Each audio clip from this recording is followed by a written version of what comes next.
Hello बच्चों, तो आज हम लोग बेंजीन का जो ओजोनोलाइसिस होता है उसके बारे में आज हम लोग पढ़ेंगे। ठीक है, तो आज हम बेंजीन का ओजोनोलाइसिस करके आपको कुछ सवाल दिखाते हैं। जैसे देखिए, सबसे पहली बात तो आपको ये समझ में आना चाहिए कि बेंजीन जब भी आप बोलते हैं तो बेंजीन जो है वो ये होता है। ठीक है, बेंजीन का बच्चों जो रियल मॉलिक्यूल होता है वो तो यही वाला होता है।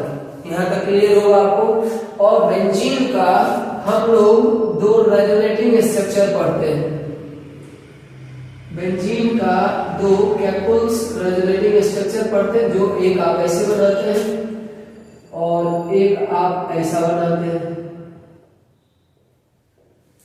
ये बेंजीन के बारे में नहीं कह रहे, बल्कि उन सारे कंपाउंड का जब भी आपको ऑक्सीडेशन करना हो जो रेजोनेटिंग स्ट्रक्चर वाले कंपाउंड होते हैं, जैसे ज्यादातर वो एरोमेटिक वाले ही होते हैं जिसमें चार्ज अपीयर नहीं होता बच्चों, लेकिन हम रेजोनेटिंग स्ट्रक्चर लिखते हैं, नॉन चार्ज वाले रेजोनेटिंग स्ट्रक्चर लिखते हैं। देखिए एक्चुअल जो बेंजीन होगा बच्चों वो तो ऐसा होता है, लेकिन उसी को एक्सप्लेन करने के लिए हम लोग उसका रेजोनेटिंग स्ट्रक्चर बनाते हैं। तो जब हम बेंजीन का एक्चुअल में ऑक्सीडेशन करते होंगे या कोई भी रिएक्शन करते होंगे, सेम तरह से ओजोनोलाइसिस भी हम लोग कर रहे हैं, तो रिएक्शन तो इसके ऊपर होना चाहिए।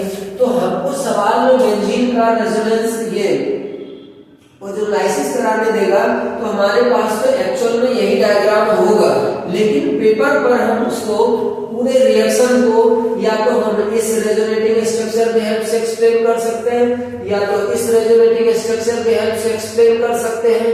अगर आपको कभी भी पॉसिबल प्रोडक्ट पूछता है तो आपको देखना होगा कि क्या इस वाले रेजोनेटिंग स्ट्रक्चर से और इस वाले रेजोनेटिंग स्ट्रक्चर से बनाने पे अलग अलग प्रोडक्ट आ रहा है या नहीं आ रहा, तो वो आपको बनाकर दोनों ही करना चाहिए।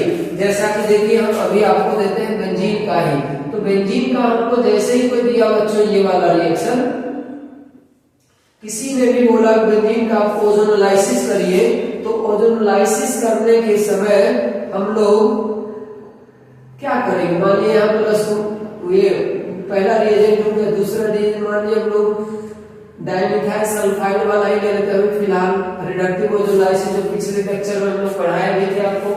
तो इसको हम कैसे करेंगे, तो एक्चुअल जब इसका हम सॉल्यूशन करेंगे बच्चों तो हमें हर हाल में इसका कोई ना कोई रेजोनेटिंग स्ट्रक्चर बनाकर ही ये काम करना होगा। तो अब मान लिए कुछ स्टूडेंट ये वाला रेजोनेंस स्ट्रक्चर बना लिया और कुछ ये वाला भी बना सकता, आप गलत तो कह नहीं सकते हैं। कुछ लोग इस वाले रेजोनेटिंग स्ट्रक्चर को लेकर के रिएक्शन करवा दिए और कुछ लोग इसको लेकर के करवा दिए।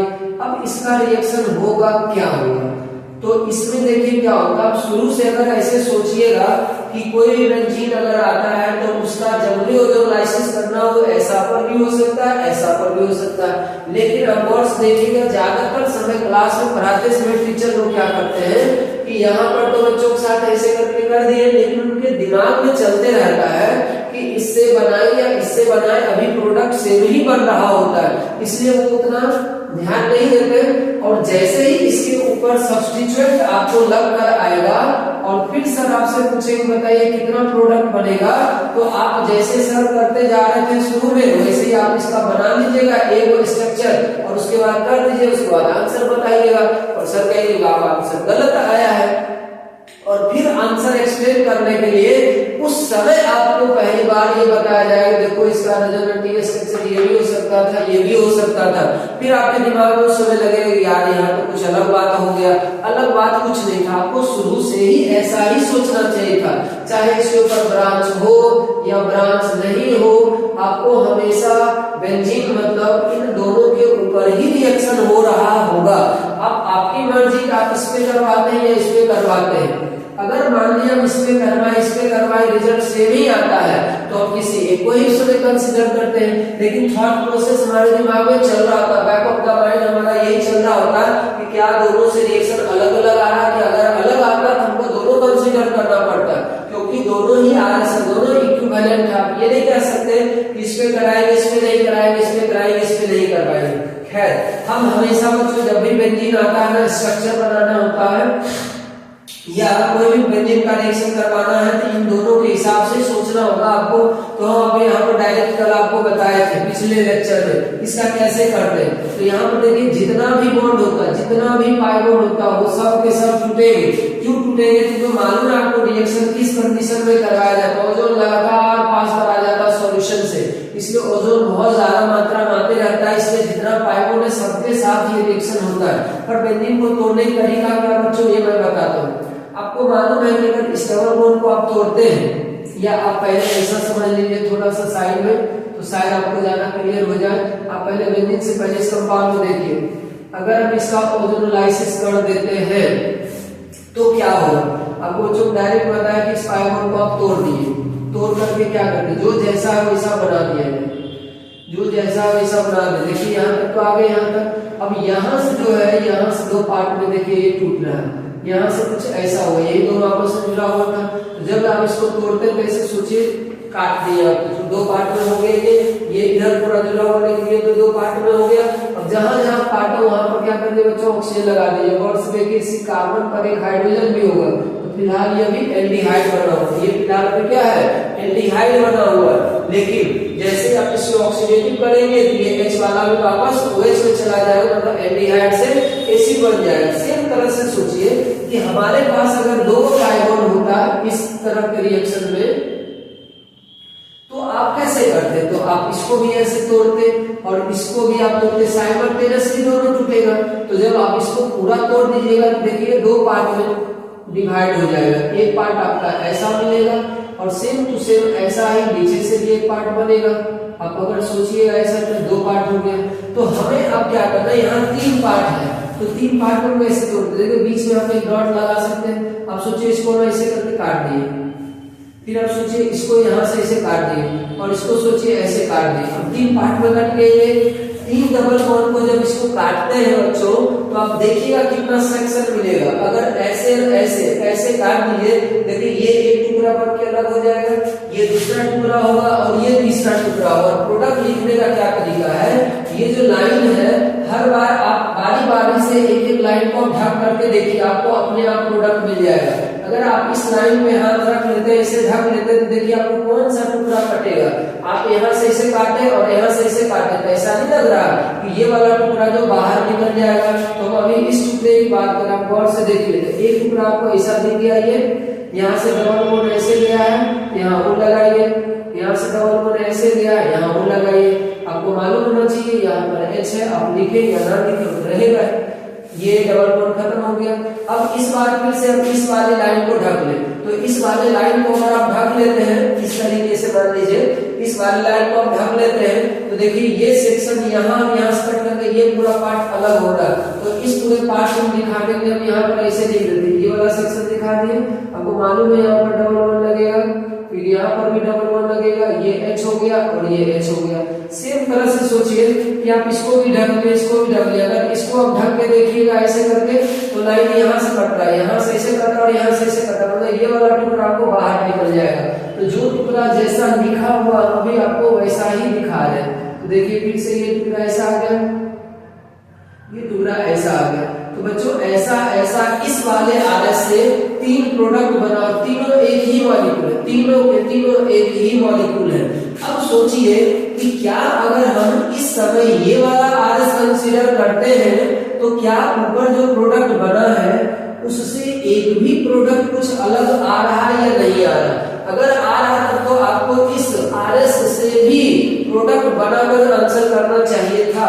लेकिन अगर आपको लगता है कि जो सारा प्रोडक्ट वहां पर बना है वही सारा प्रोडक्ट यहाँ पर भी बनेगा, तो फिर डिफरेंट प्रोडक्ट करते समय तो आंसर आपका बच्चों कितना आएगा, एक ही आएगा। डिफरेंट प्रोडक्ट एक ही होगा, ठीक है। अब इससे करें या इससे करें, रिजल्ट में कोई फर्क नहीं पड़ा है, इसीलिए हम यहाँ पर कोई भी एक आरएस बना करके इन चीजों को एक्सप्लेन कर देते हैं। लेकिन अगर आप ब्रांच वाला बेंजीन आ रहा जिसके ऊपर सब्स्टिट्यूट लगा हुआ उसका कैसे करते हैं, तो आपको हम दिखाते हैं फिर करके। डिफरेंट प्रोडक्ट बच्चों जब भी पूछेगा तो आपको हमेशा आरएस लेना ही चाहिए, ठीक है। अगर नंबर ऑफ प्रोडक्ट पूछा है तो क्या करेंगे, तो भी आरएस लेना चाहिए हमें, आरएस से तो बनाते हैं प्रोडक्ट, ठीक है। लेकिन अब यहाँ पर हम लोग इसको 3 और इसका 3 करके 6 प्रोडक्ट नहीं करते। बेंजीन है मतलब इसका 3 टुकड़ा होगा तो एक ही प्रोडक्ट को बहुत बार नहीं लिखना चाहते डिफरेंट टाइप में, तो इसीलिए हम इससे रिजल्ट कर लेते हैं। तीनों सेम ही मॉलिक्यूल 3 टुकड़े होंगे बेंजीन के, ठीक है। तो अब हम लोग आते हैं देखते हैं यहाँ पर देखिए, अब अगर हम लोग यहाँ पर ब्रांच वाला ले लेते हैं बच्चों, यहाँ पर देखिए हम दो यहाँ पर मिथाइल ग्रुप रख दिए, इसका नाम ऑर्थोजाइडीन होता है। अगर आप इसके ऊपर ओजोनोलाइसिस करते हैं तो हमें स्वाभाविक है रिएक्शन करते समय इसका दोनों आरएस कंसीडर करना चाहिए, क्योंकि इसका कौन सा आरएस पर रिएक्शन होगा हमें तो नहीं मालूम है। आरएस तो दो ही होते हैं, तो कुछ बच्चे इसके ऊपर कर रहे होंगे, कुछ बच्चे इसके ऊपर कर रहे होंगे, दोनों में से कोई गलत नहीं है, इसमें दोनों को ही सोचना चाहिए। एक ये भी हो गया और एक ये भी हो गया। अब देखिए यहाँ क्या होगा, ये वाला आरएसएस आ गया, ये CH3 हो गया और ये फिर से CH3 हो गया। अब इसको भी हम काटते हैं, इसको भी काटते का तरीका आपको समझ में आ गया होगा। बेंजीन पर डॉट लगाइए, यहाँ से एक डबल बॉन्ड को कट लगाइए, फिर इस डबल बॉन्ड को कट लगाइए और फिर इस डबल बॉन्ड को कट लगाइए, और बारी बारी से आप एक बार तीनों लाइन पर हाथ रख के देखेंगे, आपको कट बाहर आता हुआ दिखेगा कि एक्सेप्ट कौन सा कट बाहर जा रहा है। अगर हम इसको ऐसे ढक लेते हैं बच्चों तो आपको समझ में आ रहा होगा, आप यहाँ से एक ऐसे कट किए, एक ऐसे कट किए, ये जो बीच वाला टुकड़ा इस दोनों लाइन के बीच में वो आपको बाहर निकल जाएगा। स्लाइस काट करके यहाँ से सोचिए ऐसे करके हम इसको बाहर निकालिए, तो गौर से देखिए ये दोनों कार्बन है, तो हम ये दोनों कार्बन यहाँ पर बना दिए, सही है। फिर एक डबल बॉन्ड का आधा टुकड़ा उधर जाएगा, इस डबल बॉन्ड का आधा टुकड़ा यहाँ बनाइए, फिर इस डबल बॉन्ड का आधा टुकड़ा इधर बना दीजिए। अब देखिए इस कार्बन पर CH3 लगा हुआ लगा दीजिए और यहाँ ऑक्सीजन लगा दीजिए, एक ये हो गया। फिर प्लस करिए, इस वाले लाइन को ढक लीजिए। इस बार हम क्या करते हैं बच्चों, इस वाले लाइन को ढकते हैं। अगर आप इस वाले लाइन को ढकते हैं तो देखिए कट कैसे लगा, ऐसे लगा और ऐसे लगा, मतलब इस और इस लाइन के बीच में ये जो पोर्शन है वो बाहर निकल जाएगा। तो ये पोर्शन अगर बाहर निकलता है तो आपको देखना होगा कि आधा डबल बॉन्ड यहाँ आया और फिर से ऐसा आ गया और यहाँ पर एक फिर से मिथाइल लग गया। तो देखिए ये और ये दोनों प्रोडक्ट अभी भी सेम बन रहा है। और एक बार इस वाले लाइन को अगर आप ढक ले ऊपर से इस तरीके से, देखिए अगर हम इस तरीके से ढक लेते हैं तो देखिए एक कट यहाँ लगा, एक कट यहाँ, तो ये वाला टुकड़ा जो बच्चों वो बाहर आ जाएगा। अगर ये बाहर आ गया आपका तो फिर से ये वाला ऐसा बन जाएगा। अब ये सब जो टुकड़ा बन रहा है बच्चों, ये ही सब मॉलिक्यूल या तो कैनिजारो रिएक्शन में इन्वॉल्व हो जाते हैं, या तो आयोडोफोन टेस्ट में यूज कर लिए जाएंगे, या तो फिर से ये एल्डोल कंडेंसेशन में यूज कर लिए जाएंगे। तो ये चीज ध्यान रखिएगा कि बेंजीन का ये सब्स्टिट्यूटेड बेंजीन का आपसे पहले ओजोनोलाइसिस करवा लेगा, रिडक्टिव ओजोनोलाइसिस, उसके बाद जो प्रोडक्ट बनेगा उसके ऊपर कैनिजारो रिएक्शन हो सकता है, ये एल्डोल कंडेंसेशन हो सकता है, आयोडोफोन रिएक्शन हो सकता है, ग्रिग्नार्ड से रिएक्शन करवा सकता है, मतलब एल्डिहाइड कीटोन से रिलेटेड जितना भी रिएक्शन पढ़े हैं अब वो सब इसके ऊपर करवाया जा सकता है। एक तो ये हो गया बच्चों। अगर डिफरेंट प्रोडक्ट इसका पूछता तो एक बच्चा क्या किया, ऐसे किया और देखा क्या कि ये बना, ये बना, ये बना, तो ये दोनों तो एक ही मॉलिक्यूल है, इसलिए इसको एक टाइप में गिन लिया, इसको एक टाइप में गिन लिया और इसका आंसर कर दिया गया कि इसका ओजोनोलाइसिस होगा तो दो टाइप के मॉलिक्यूल बनेंगे। लेकिन आंसर इसका दो है या नहीं है, तो कुछ बच्चा इससे किया, कुछ बच्चा क्या किया, इससे किया। अब इससे अगर हम करके देखते हैं तो सोचिए क्या होगा। आप यहाँ पर कट लगाइए, यहाँ पर कट लगाइए, यहाँ पर कट लगाइए, इससे देखिए एक अलग मॉलिक्यूल आ रहा था, इसने देखा तो ये बोला कि मेरा एक मॉलिक्यूल ये बना था और बाकी दो मॉलिक्यूल बच्चों यही वाला बनेगा, सेम टू सेम बनेगा। आप देख लीजिए, हम एक बार बता चुके हैं, ये वाला मॉलिक्यूल ऐसे बाहर आ जाएगा, ये वाला मॉलिक्यूल ऐसे बाहर आ जाएगा। यहाँ पर दो टुकड़ा इस तरीके के मॉलिक्यूल का बन रहा है, दो टुकड़ा इस तरीके के मॉलिक्यूल का बन रहा है। अब गौर से देखिए, ये स्टूडेंट बोला कि दो टाइप का बना, ये भी स्टूडेंट आपको बोलेगा दो ही टाइप का बना, लेकिन जब दोनों एक दूसरे से मिलाएगा तो पता चलेगा कि दोनों के मॉलिक्यूल जो है वो अलग अलग बन रहे हैं। इसीलिए कोई कहेगा ये सही है, ये सही है, भाई दोनों ही सही है, क्योंकि बेंजीन तो ऐसा भी हो सकता है, इसका मतलब ऐसा भी है, ऐसा भी है ना।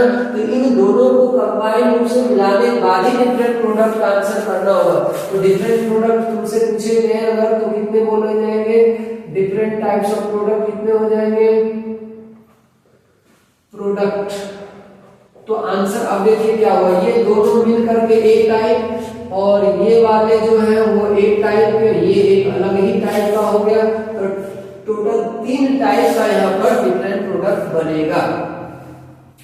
तो बच्चों बेंजीन का जो ओजोनोलाइसिस है वो आप इसी तरीके से कर सकते हैं। रिडक्टिव ओजोनोलाइसिस अभी हम कर रहे हैं, अगर आप ऑक्सीडेटिव दे देंगे तो ये सब क्या हो जाएगा बच्चों, OH OH में कन्वर्ट हो जाएगा और ये जो है H2CO3 बन जाएगा।